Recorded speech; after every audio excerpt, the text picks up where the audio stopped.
ಲಕ್ಷ್ಮಿ ಸ್ವರೂಪ. ಅಂತಹ ಲಕ್ಷ್ಮಿ ಮನೆಯಲ್ಲಿ ಹೇಗಿರಬೇಕು ಎಂಬುದನ್ನು ದಯವಿಟ್ಟು ತಾಳ್ಮೆಯಿಂದ ಪೂರ್ತಿ ಕೇಳಿರಿ. ಆಲೋಚಿಸಬೇಡಿ, ಚಿಂತಿಸಬೇಡಿ. ಹೆಣ್ಣು ಸದಾ ನಗುಮುಖದಿಂದ ಸದಾ ಹಸನ್ಮುಖಿಯಾಗಿ ಇರಬೇಕು. ಹೀಗಿದ್ದರೆ ಗಂಡ ಮಕ್ಕಳು ಮನೆಗೆ ಯಶಸ್ಸು. ಮನೆಯಲ್ಲಿರುವ ಹೆಣ್ಣು ಬ್ರಾಹ್ಮಿ ಮುಹೂರ್ತದಲ್ಲಿ ಎದ್ದು ಸ್ನಾನ ಮಾಡಿ ಮನೆಯನ್ನು ಸ್ವಚ್ಛಗೊಳಿಸಿ ಹೊಸ್ತಿಲ ಭಾಗಕ್ಕೆ ಅರಿಶಿನ ಕುಂಕುಮ ಇಟ್ಟು ರಂಗೋಲಿ ಹಾಕಬೇಕು. ಮನೆಯ ಬಾಗಿಲನ್ನು ಲಕ್ಷ್ಮಿ ಎಂದು ಕರೆಯಲಾಗುತ್ತದೆ. ಆದ್ದರಿಂದ ಮನೆಯ ಹೊಸ್ತಿಲು ಯಾವಾಗಲೂ ಶುಭ್ರವಾಗಿರಬೇಕು. ಮನೆಯ ಅಂಗಳದಲ್ಲಿ ಪೂರ್ವಾಭಿಮುಖವಾಗಿ ತುಳಸಿ ಗಿಡ ಇರಬೇಕು. ಅದಕ್ಕೆ ಮನೆಯ ಹೆಣ್ಣು ಪ್ರತಿದಿನ ಪೂಜೆ ಮಾಡಬೇಕು.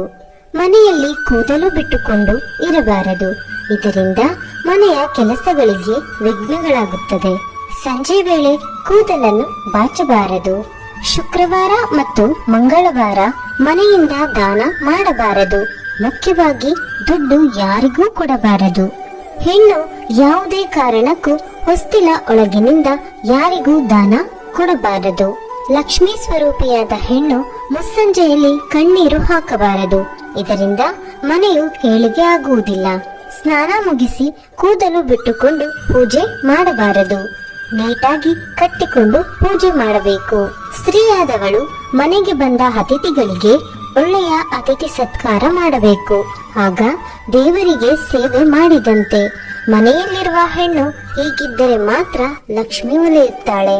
ಮನೆಯ ಹೆಣ್ಣು ಸಂಜೆ ಬಟ್ಟೆ ಒಗೆಯುವುದಾಗಲಿ ಮನೆಯಲ್ಲಿ ಕಸ ಗುಡಿಸುವುದಾಗಲಿ ಮಾಡಬಾರದು. ಮನೆಯಲ್ಲಿ ಹೆಣ್ಣು ಮುನಿಸಿಕೊಳ್ಳುವುದಾಗಲಿ ಜಗಳ ಮಾಡುವುದಾಗಲಿ ಮಾಡಬಾರದು.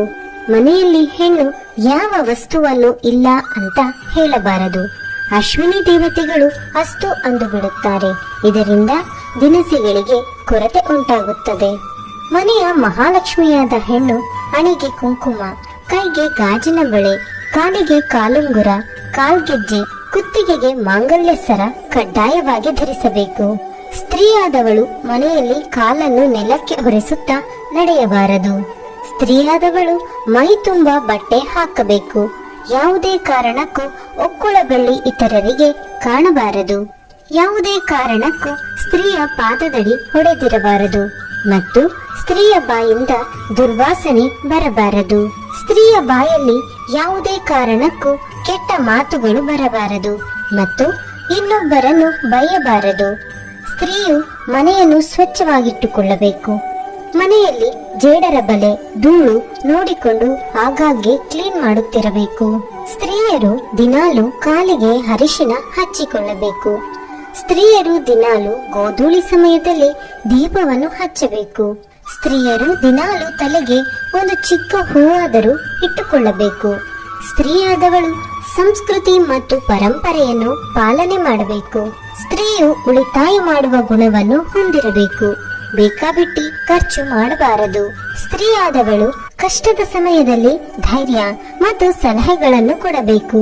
ಸ್ತ್ರೀಯಲ್ಲಿ ಅಹಂಕಾರ ಅನ್ನೋದು ಇರಲೇಬಾರದು. ಸ್ತ್ರೀಯರು ರಾತ್ರಿ ಮಲಗುವ ವೇಳೆ ಓಲೆ ಮತ್ತು ಬಳೆಗಳನ್ನು ಬೆಚ್ಚಿಡುತ್ತಾರೆ. ಇದನ್ನು ಮಾಡಲೇಬಾರದು. ಸ್ತ್ರೀಯಾದವಳು ತಾನು ಮುಡಿದ ಹೂವನ್ನು ಬೇರೆಯವರಿಗೆ ಕೊಡಬಾರದು. ಬೇರೆಯವರು ಮುಡಿದ ಹೂವನ್ನು ತಾನು ಇಟ್ಟುಕೊಳ್ಳಬಾರದು. ಸ್ತ್ರೀಯಾದವಳು ಕಪ್ಪು ಬಣ್ಣದ ಬಟ್ಟೆಗಳನ್ನು ಯಾವುದೇ ಕಾರಣಕ್ಕೂ ಧರಿಸಬಾರದು. ಸ್ತ್ರೀಯಾದವಳು ಕಾಲು ಅಲುಗಾಡಿಸುವುದು ಮತ್ತು ಕಾಲ ಮೇಲೆ ಕಾಲು ಹಾಕಿ ಕುಳಿತುಕೊಳ್ಳುವುದು ಮಾಡಬಾರದು. ಸ್ತ್ರೀಯಾದವಳು ರಾತ್ರಿ ಕೋಪಿಸಿಕೊಂಡು ಊಟ ಮಾಡದೆ ಮಲಗಬಾರದು. ಸ್ತ್ರೀಯಾದವಳು ಯಾವುದೇ ಕಾರಣಕ್ಕೂ ಯಾವ ವಸ್ತುವನ್ನು ಎಡಗೈಯಿಂದ ಬೇರೆಯವರಿಗೆ ಕೊಡಬಾರದು. ಈ ನನ್ನ ಕಳಕಳಿಯ ಮನವಿಯನ್ನು ದಯವಿಟ್ಟು 10 ಬಾರಿ ಓದಿ, ಕೇಳಿ, ಚಿಂತಿಸಿ ಸರಿಯಿದೆ ಎಂದರೆ ಇನ್ನೂ 10 ಜನರಿಗೆ ಶೇರ್ ಮಾಡಿ. ಸ್ನೇಹಿತರೆ, ಈ ಮಾಹಿತಿ ನಿಮಗೆ ಇಷ್ಟವಾದರೆ ದಯವಿಟ್ಟು ಲೈಕ್ ಮಾಡೋದನ್ನ ಮರಿಬೇಡಿ ಹಾಗೂ ಮತ್ತಷ್ಟು ವಿಡಿಯೋಗಳಿಗಾಗಿ ನಮ್ಮ ಚಾನೆಲ್ ಅನ್ನು ಸಬ್ಸ್ಕ್ರೈಬ್ ಮಾಡಿ. Thank you so much.